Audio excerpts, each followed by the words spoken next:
This is Gus Ulenbeek, and you're listening to the Fulham Focus podcast.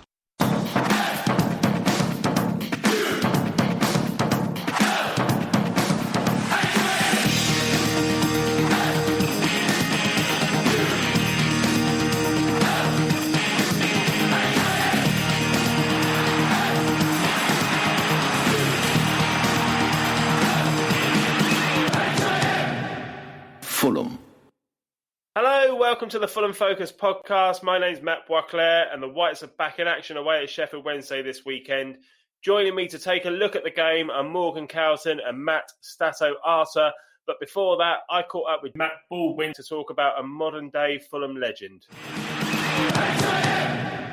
Fulham. Hello, my name's Matt Boisclair and I'm here with Matt Baldwin to talk about one of our most successful imports of all time. He scores with his left, he scores with his right. That boy Clint Dempsey scores quite a few with his head too. In fact, he's our top Premier League scorer of all time with 50 goals, and his overall record reads 231 games and 60 goals in firstly a 5.5-year spell and then later the lesser remembered 3-month loan. Baldo, did you expect this American international to have the impact he did when he first joined?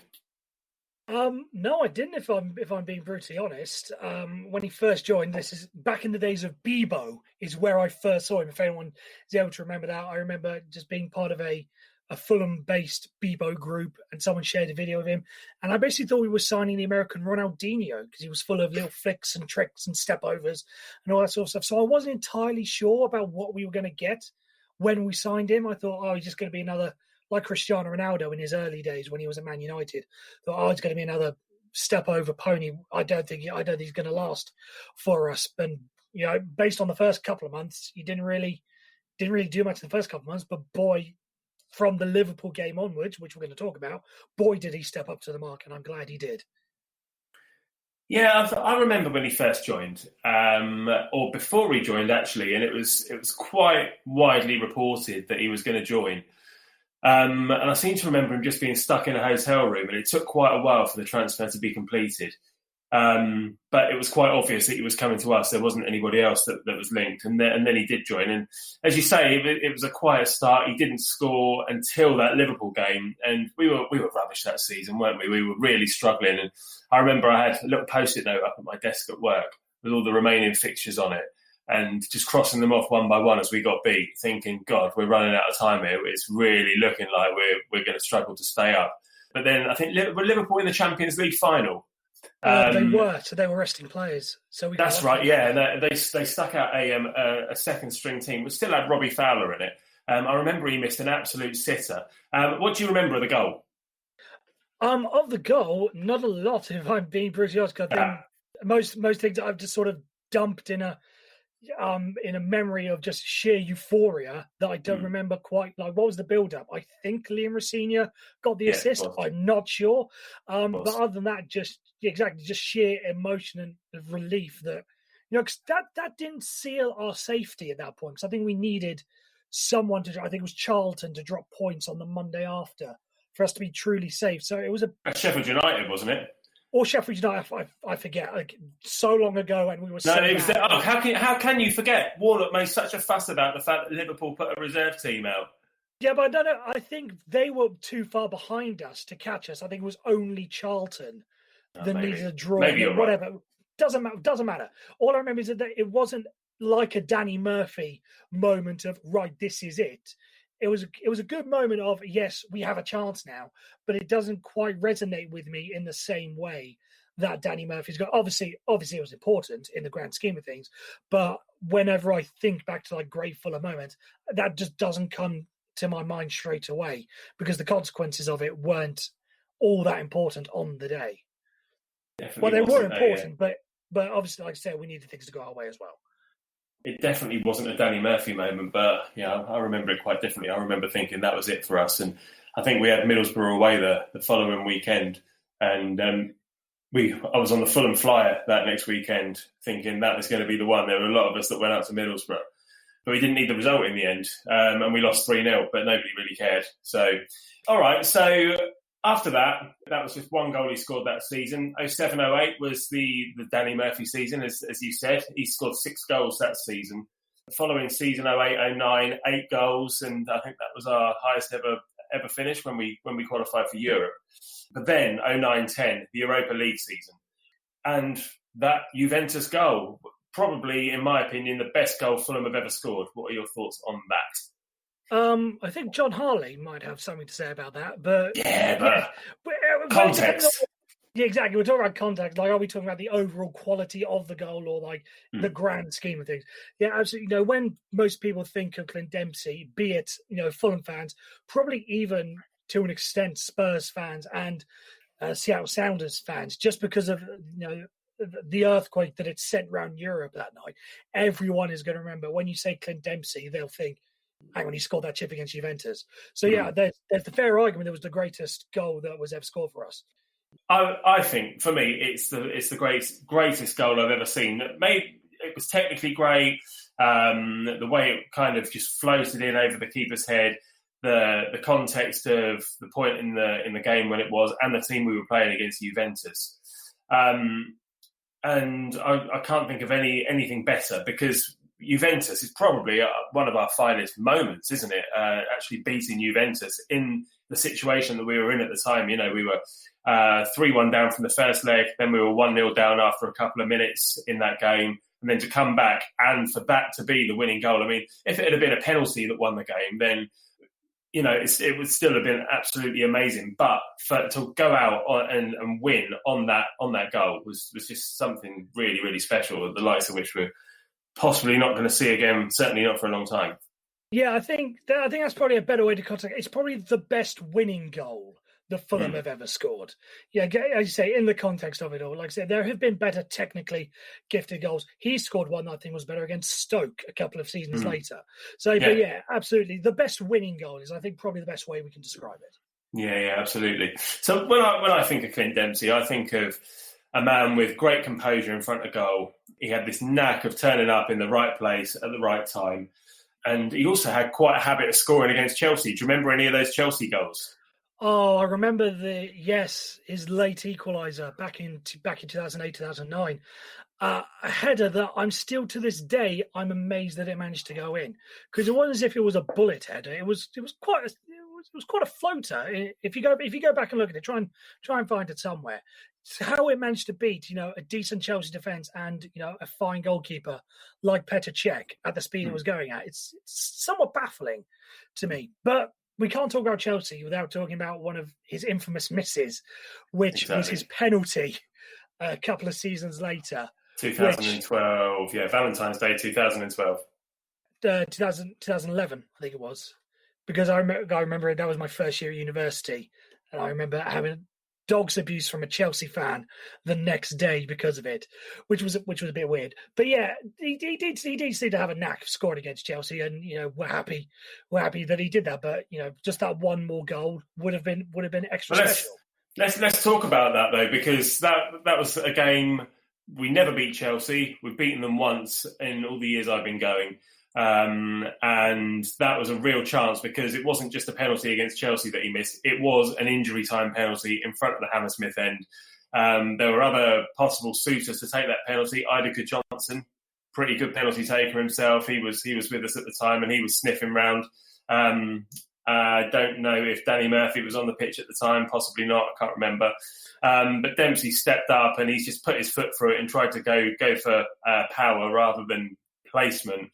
And then he followed up, didn't he, as well? The ball kind of looped up in the air, and he's gone for a bicycle kick or something. Instead of, you've got all the time in the world to bring it down and stick it in.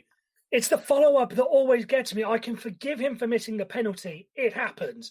But the follow-up, just tap it. Again, as you said, take a chest, control it. But the way he rushed it, because, it's something that I'll never forget. Just the feeling. Again, because the way we celebrated when the penalty was awarded, we felt, hang on, we're going to win this thing. This is in the bag, Oh, it's literal roller coaster of emotions. But in the grand scheme of things, I feel like I'm going to be saying that a lot tonight. In the grand scheme of things, it was a very mild blemish on what was a fantastic career. Yeah, most certainly, yeah. The next thing I was going to bring up was a year later he was the first American to score a Premier League hat-trick. His 3 goals against Newcastle, all in the second half, all in the last almost half an hour of the game, to be honest. And we won that game 5-2. Danny Guthrie scored the first goal for Newcastle, Fulham legend. Quite a good goal as well, pinged it into the top corner. But Clint Dempsey in the second half. Do you remember any of those goals? I remember. No, I don't remember each and every one of them. But I remember because I had a Newcastle fan at the gate with me at the game that day, and we were sat back in the days when it was the neutral end, which it is still now, but it's not anymore because they changed it. In the neutral end, I was sat with my Newcastle supporting best friend, and he was buzzing. He was buzzing at half time, and I was just down and dejected because I figured, because we were terrible in that first half. But then for some reason, we just flicked a switch and everything was at its glorious best in the second half. Not a lot of people have a lot of positive things to say about Martin Jol, but some of the games we played under him were quite fantastic, in fairness.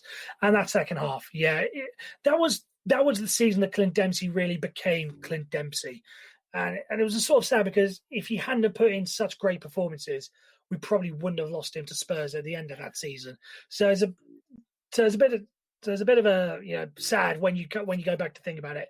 We could have had another couple more decent seasons out of him if he'd just been slightly less, and then had a couple more decent rather than one great season. 23 goals that season. 23 exactly. Yeah. When was the last time a Fulham player got 20 in a season? Before that, would have been in the Premier League. Yeah, I don't think we've ever done it in the Premier League. I don't know.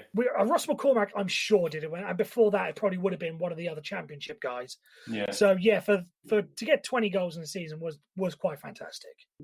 Yeah, 3 of them that day as well. 3 good goals, or certainly 2 good goals. The first one, and I apologise because I put you on the spot asking you if you remember those goals, and I didn't. I looked them up before we came on. The first one was kind of a save from the keeper from a Zamora shot that he kind of knocked in with his groin. With his knee, I remember that. Yeah. And then the second one, he kind of really good finish, buried it into the bottom corner. And then the third one was a knock on from Zamora where he ran past the defence, through on goal, and again put his foot through it and he completed his hat-trick right in the last minute. So, yeah, decent hat-trick. And as I say, the first American to ever do it. Don't know if one's got one since, to be honest. Can't remember. Can't think of anybody that would have done. I don't think there's been many decent Americans since him. No, I guess not. So. No, I guess not. So he kind of played a bit in midfield, sometimes played on the left, sometimes played up front. Where did you think that his most effective position playing for Fulham was? I honestly don't think I could nail it down to one position because he was brilliant everywhere you played him. I think it was more of we played him wherever we needed to out of necessity rather than any sort of desire. Like the 08-09 season, he was predominantly used out on the left wing. 2009-10, he was predominantly a substitute because we had Duff and Davis on the wings. He didn't start the Europa final, did he? No, he didn't. He came off the bench. Yeah. And then 2010-11, he was used mainly as a centre forward. He was used mainly off the striker in 2011. He was bumped all over the place. If I was putting him in an all-time Fulham 11, I'd probably put him in a number 10 role, a sort of second striker behind a centre forward, where you can sort of combine his ability to score goals, and he could score a pass. He could score a pass. He could play a decent pass as well as his scoring ability. So I'd probably say he's more effective and probably better than a number 10 second striker sort of role. Yeah, well, as we said, those 23 goals in that 11-12 season. Well, that was what ended up securing him his move to Spurs on deadline day in 2012. But a year later, he signed for Seattle Sounders. But then he was back with us on loan for 3 months on Christmas Eve 2013.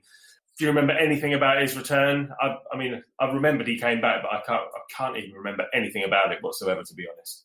Other than the fact I was annoyed that he was forced to wear number 32 because I think Derek Boateng was wearing 23 at the time. That was the only thing that really bugged me about it. If I'm being honest, I wasn't excited about him coming back because I'd had a discussion with a Fulham fan a couple of days before. So when the rumours were going around that he was coming back, And he basically said, it's never, the return is never as good as the first go round. And he listed a bunch of examples, like when Robbie Fowler went back to Liverpool, or when Klinsmann went back to Spurs, or a couple of others. I can't remember what they were at the time. So I sort of had it in my mind that it wasn't going to be very good. And in the end, it really wasn't. And if we're being honest at the time, was it really what we needed? Was a Clint Dempsey romantic 3 months? Well, we needed a decent defence. We needed everything. But I think Clint Dempsey coming back for a sayonara wasn't exactly what we needed at the time. But it was a season we ended up going down, wasn't it? But I guess the dream was Dempsey's coming back to save the day. And he just didn't. It was a real shame. But let's not dwell too much on that negative return. What was your favourite Clint Dempsey moment? Well, I'm going to go for something different. I'm not going to go for the cliche Juventus one because I think in the grand, because I think if you look back at that game, we probably were going to win that game anyway. Even if it had gone to extra time, they were on the ropes that night. So the fact that it just happened to be Clint Dempsey, as great a goal as it was, everyone's going to talk about that. So personally, I'm going to go for. We talked about it earlier, his double against Chelsea, personally, because that was at the time where Chelsea were the team I hated the most. So for him to be the 2-goal hero against them that day, because he scored to put us 1-0 up. They came back to lead 2-1, and then again the last minute equaliser was just fantastic. So it was great. It was great for that. It was that. I'd probably say that was my favourite, excluding the obvious one. Yeah, no, that's completely fair enough. And the one thing you can say about Clint Dempsey, because a few of us talked about Zoltan Gera a couple of weeks ago on one of these, and we kind of said that Zoltan Gera was fantastic in Europe, but never really replicated it in the league. But Clint Dempsey was more the other way around, if anything. Aside from the Juventus goal, he was more renowned for his goals in the Premier League, hence why he's the club's all-time Premier League top goal scorer. Exactly, but if you go back and look at that season, he didn't get a chance. The Zamora-Gera partnership was just working so well. Davis and Duff on either flank, there really wasn't anywhere for him to go. Because you weren't I don't think he's really a central midfielder, and you weren't dislodging Murphy and Atuhu from the centre as well. So again, it just no victim of circumstance in the grand scheme of things. He may have got he may have got a bit of a run out if Andy Johnson. Maybe if he wasn't working out and we wanted to stick with 2 up top, maybe he'd have gotten to go there. But it's a weird one. It just victim circumstance. There's only so much that he could control. It just happened to be during one of the greatest seasons in the club's history that Zoltan Gera and Zamora just happened to click that 1 year. Yeah, I was just looking at his record, actually. He was with us for 5.5 seasons. So effectively, he was there for 6 seasons. And the goals that he scored increased each year. So it went 1 goal, 6 goals, 8 goals, 9 goals, and 9 goals was the Europa League season, 13, and then 23. So that Europa season was his 4th season, but he kept getting better and better. And had the Europa season been in that final season, then it would have been absolutely impossible to have left him out. I mean, where would you have fitted him in? Anyway, for the record, I'm going to pick the Juventus goal for my favourite moment. It's probably one of my favourite Fulham moments of all time. There's no probably about it, actually. It is one of my favourite Fulham moments of all time. What a goal and what an occasion, and what a team to knock out as well. One of our finest hours for sure. What about your favourite Clint Dempsey goal? Favorite again. I'm gonna go for the one against Stoke where he lobs. I've no idea who was in the goal at the time. I'm gonna speculate and say Gordon Begovic. Gordon Banks, just for the fun of it. Whoever it was in the Stoke goal again, it was just a great goal to watch. I can't remember what the score was that day. We lost 3-2. We lost 3-2. We were 3-0 down at half time, and he scored that with 5 minutes to go. Okay, fair enough. You obviously remember that season a lot more than I do. So I'll go. I'll go with that one personally. Just because I think it was probably better than the Juventus goal again. So I don't want to talk about that just because it's going to be cliche. So I'm going to stick with the one against Stoke. Yeah, what a goal that was as well. But yeah, we did lose that game. Again, I'm just going to stick with the cliche and say that probably one of the goals that I don't remember cheering a goal more than that goal, to be honest. And I said to the guy, I a different season ticket seat to the one that I have now, and I said to the guy that I sat next to when we were 3-1 up, it looked like we were in the ascendancy. I just said, we're going to win this, aren't we? And then that happened, and oh my God, amazing stuff. All right, well, that's Clint Dempsey. Why don't you give his career at Fulham a mark out of 10? A mark out of 10. As always, show your workings. Yeah, sure. I'm going to say an 8. Yeah, as you sort of talked about there, he was gradually getting better and better and better. Again, just the fact that he was so versatile, we could play him anywhere. That's bonus points for me because I like utility players. Some of the moments he gave us, not just the Juventus one, but other goals before that. I'm gonna have to knock him down. As much as I wasn't annoyed at the time, I don't know why, but I've gone angrier about it now. Sort of in a reverse to Jimmy Bullard. I was angry then, but I've come around to it a lot more now. I'm just disappointed with the way that he'd left and the way he sort of went and the way he sort of went about it. It left a bit of a sour taste. Again, if it had just been a straight Spurs come in for a bid, Spurs, I think there was talk about Liverpool were in for him as well around that time. Spurs or Liverpool have bid for him. A week later he goes. Then sorry to interrupt you. When was there not, or if I imagine this, did Liverpool not announce that they'd signed him? Yeah, sort of. I think they had a space reserved on their squad list, and it said like Clint Dempsey number whatever, not 23 because that would have been Carragher, 32 or whatever. Yeah. They had the player profile set up for him. I don't think something happened. Yeah, it was something happened. They made an announcement and then had to retract it. Yeah, I know exactly what you're talking about. I can't remember off the top of my head, but I do know what you're going on about it. But yeah, the way he sort of, I don't know if went on strike is the correct way to put it, but he sort of refused to train, said, I'm going to force through this move to Spurs. So yeah, it's left a bit of a sour taste in my mouth. And again, that probably dampened it somewhat, his return, because I feel, the way that he left and now the way he's coming back, not the ideal way. So I'm gonna knock a couple of points off of that. But what he did during his time at Fulham, I don't think anyone can sort of argue or say he was a bad player or he had his bad moments. So I'm going to give him an 8 personally. Yeah, fair enough. I think I'm going to give him a 9, and Danny will be cross with me. You can't give 9s and 10s to everyone. But he's one of my favourites of all time. He'd probably be in one of my picks for my favourite squad of all time. So I'm going to give him a 9 for the Europa goal and just for his consistency, really. I thought it was really consistent. He'd always pop up with goals. He'd always score against the big clubs, not just against the little clubs. He was well disciplined. And yeah, just one of my all-time favourites. So good stuff. All right, well, thanks for joining me, Baldo, and we'll hand it back over to the guys for the main show. Fulham. All right, so on to Sheffield Wednesday then, guys. The obvious thing to pick up on here is our latest signing, Michael Hector, was Sheffield Wednesday's player of the season last season, following a loan spell from Chelsea. It's a shame he won't be available for this one, isn't it, Stato? Yeah, it's a big shame, really. It's a shame we can't play till January, to be honest.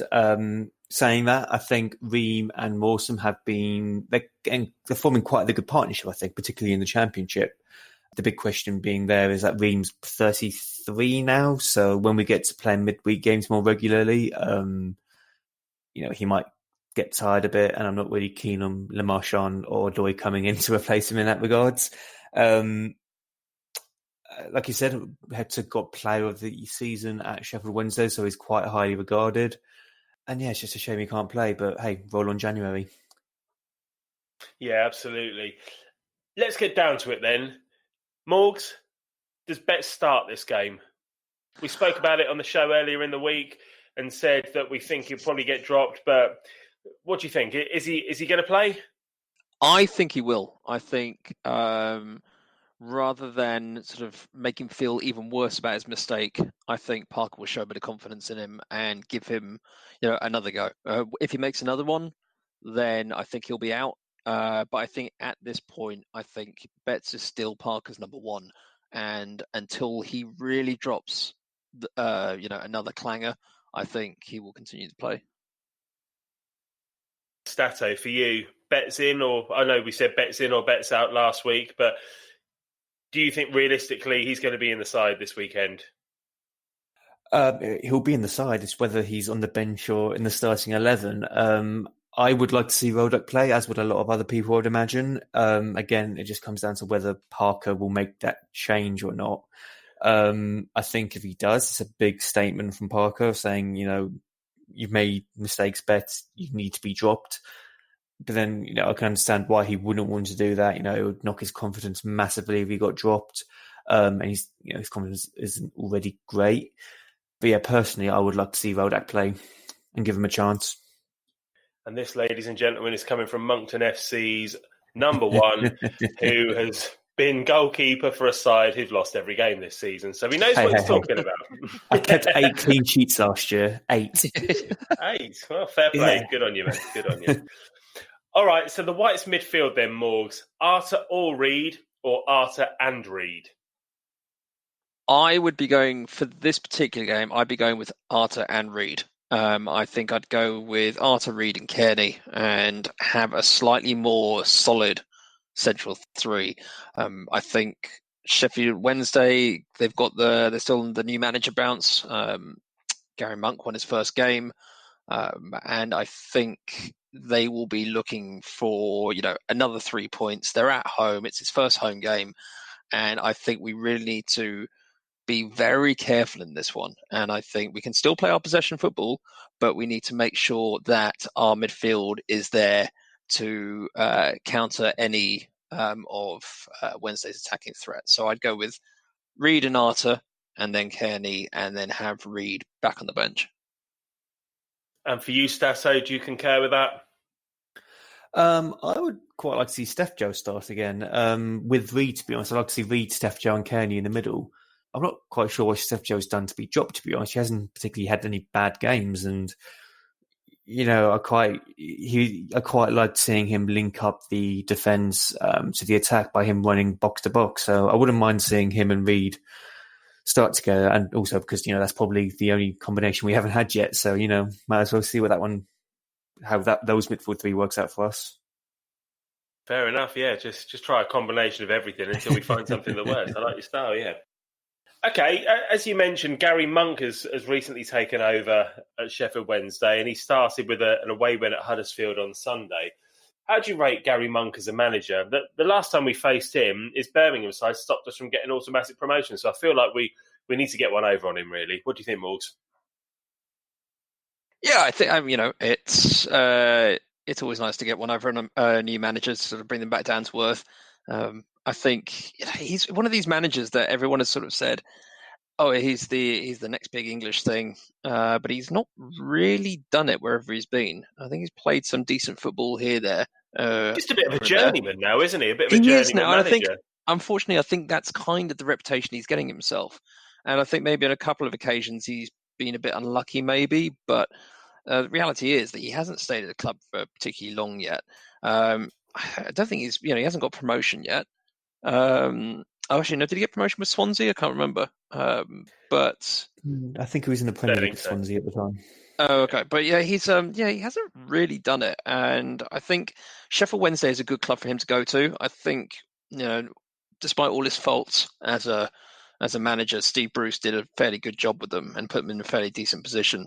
But I think he needs to do something with them. And I think if he drops the ball on this one, I think there aren't going to be many sort of decent clubs sort of clamouring for his services for a while. He seems to keep getting a bloody job, doesn't he? Where's he been? Birmingham, Middlesbrough, Swansea, probably some other clubs that I can't think of off the top of my head as well. Yeah, he's one of these guys who just still keeps getting a reasonably decent opportunity.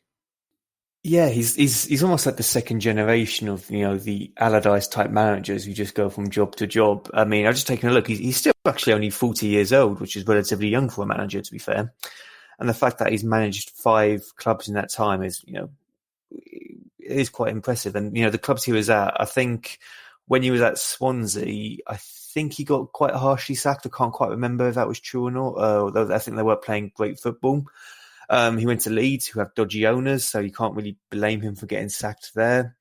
Middlesbrough didn't quite work out for him either. And Birmingham, again, they had dodgy owners, sorry.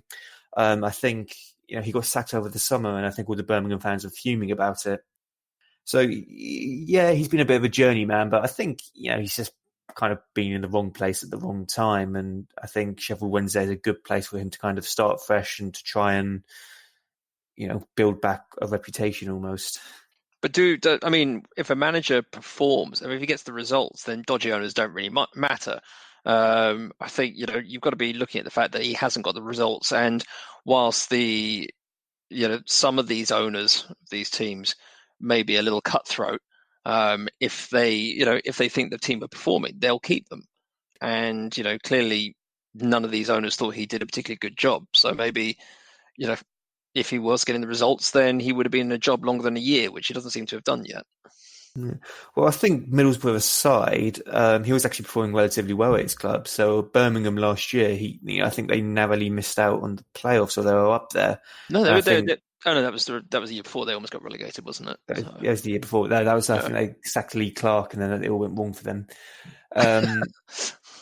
But they were kind of on the up with them, and then I think the fans were kind of a bit optimistic about what would happen this year, and then they got rid of him, and that was a bit questionable from the owner's perspective. And likewise with Leeds, I don't even know how many managers they've been through over the last few years. I think this is the first time in ages that they've had a manager in Bielsa who's stuck around for more than one season. So I think with Leeds, it sort of just helps that the manager is now almost as mental as the owner. So I think it's sort of like they sort of work quite well together. If you had a sort of a normal human being in charge of them, he would have lasted about 30 seconds before they got him out the door.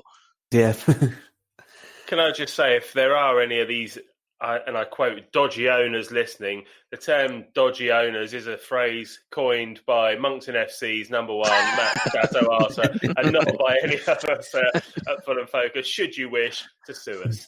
Okay. Right. I'm in Margate. Come and find me. I am going to look at some of your lovely stats now, Stato, that you sent over to me. So we have met Sheffield Wednesday 75 times in the past.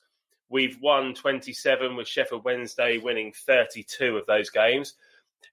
We've won only 2 of our last 8 meetings against Sheffield Wednesday, with just one goal separating the teams in all of these games. The last time we played at Hillsborough was nearly a couple of years ago now. We won 1-0.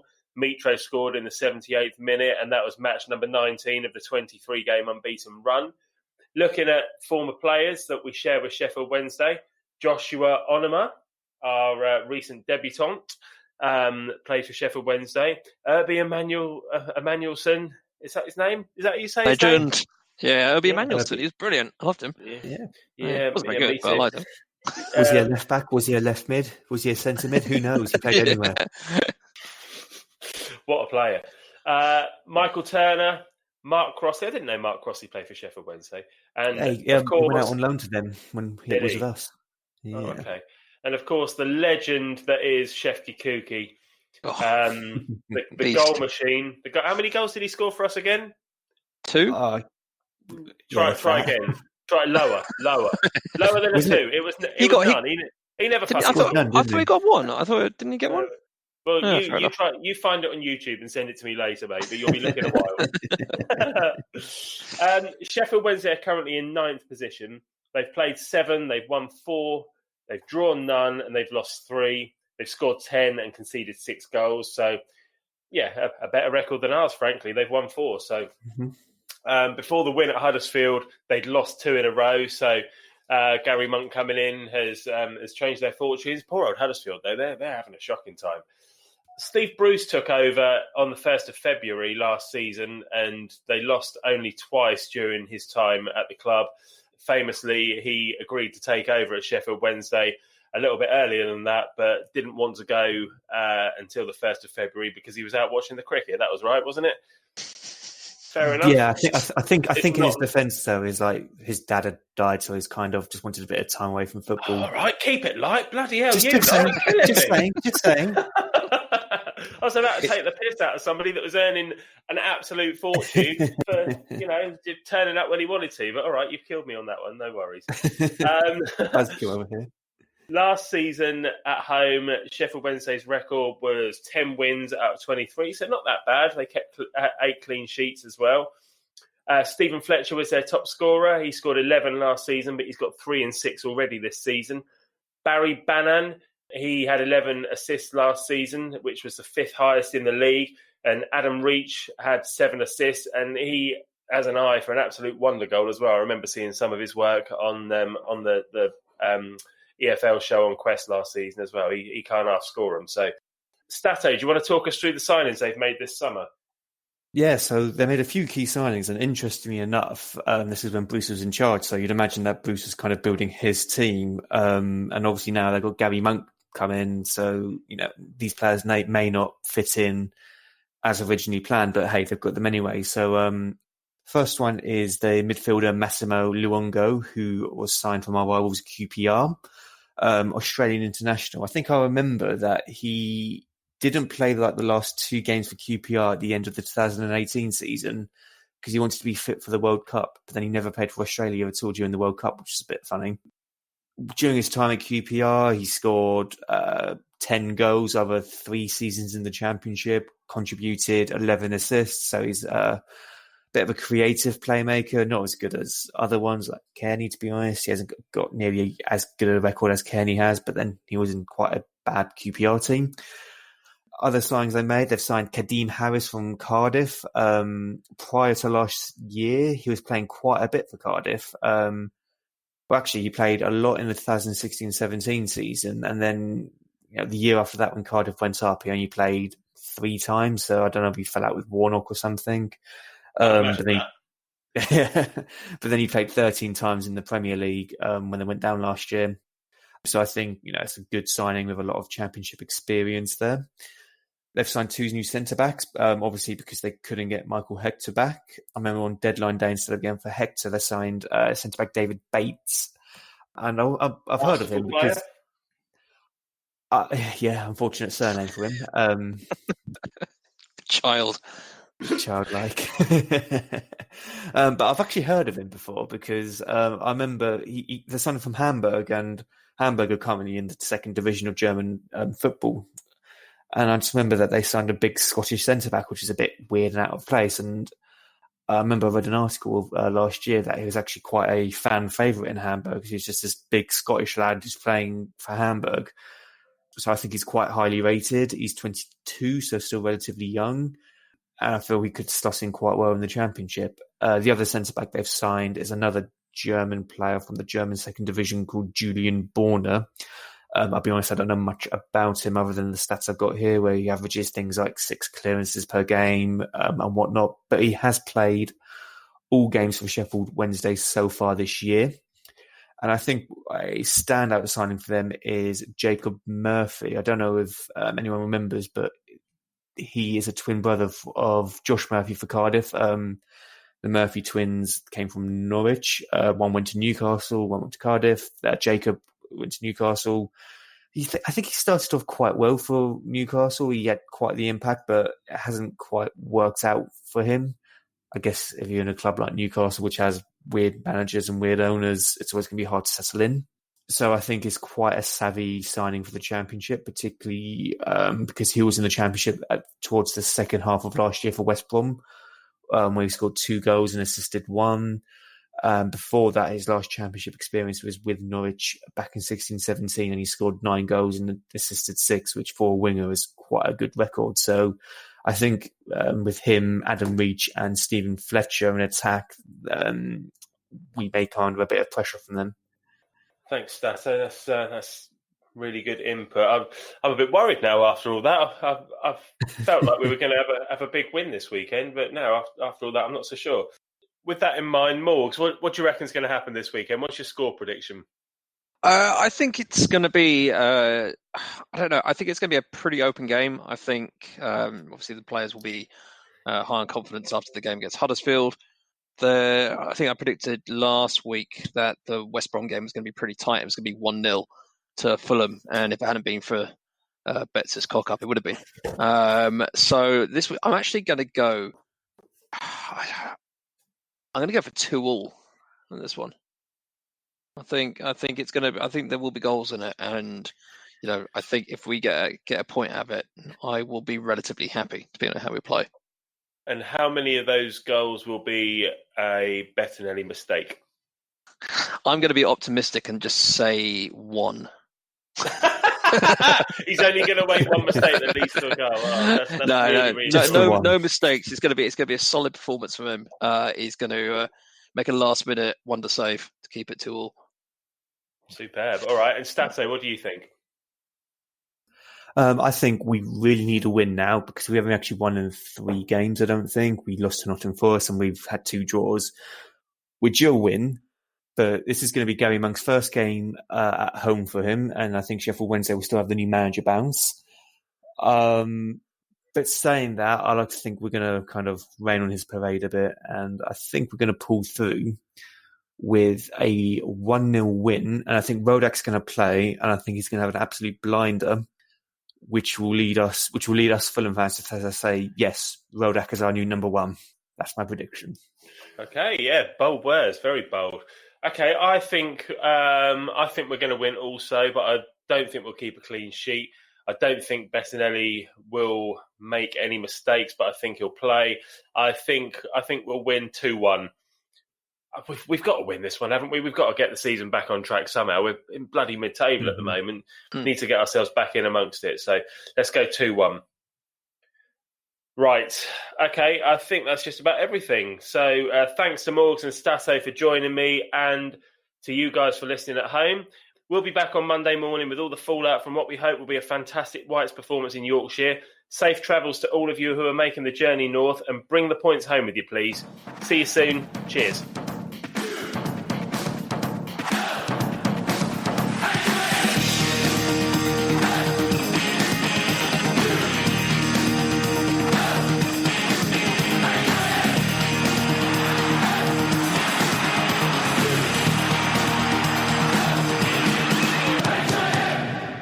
Fulham.